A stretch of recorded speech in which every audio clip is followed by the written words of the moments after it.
রান্নার প্রশংসা নিয়ে মজার একটা গল্প আছে, শুনতে চান? তো রান্নার প্রশংসা নিয়ে যে মজার গল্পটা আপনাদের শোনাতে চাই, এদিকে তাকান, মনোযোগী হন। আমার ওয়াজ শুনে এক লোক মনে মনে নিয়ত করছে যে আয় রে, জীবনে তো রান্নার প্রশংসা করলাম না, আজকে রান্নার প্রশংসা করব। তো মাহফিল শেষে বাসায় গেছে, স্ত্রী তাকে খাবার দিয়েছে, স্বামী খাবার খায় আর মিটি মিটি হাসে। স্ত্রী বলে, এই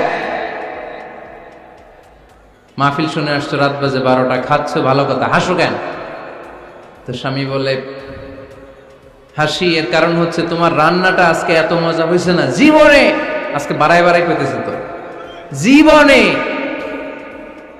এত মজার রান্না খাই নাই। রান্না মজা হয়েছে শুই না। স্ত্রী তো রেগে গেছে, কি গত 10 বছর ধরে তোমারে রান্না করে খাওয়াই, একদিনও রান্নার প্রশংসা করলা না, আর আজকে পাশের ঘরের ভাবি একটু গরুর গোশতের তরকারি পাঠাইছিল বাটিতে করে, পাশের ঘরের ভাবি একটু আমাদের বাড়িতে তরকারি পাঠাইছিল, তো ওই তরকারি দিয়েই তোমাকে খাবার দিছি, আজকে আর রান্না টান্না আমি করি নাই।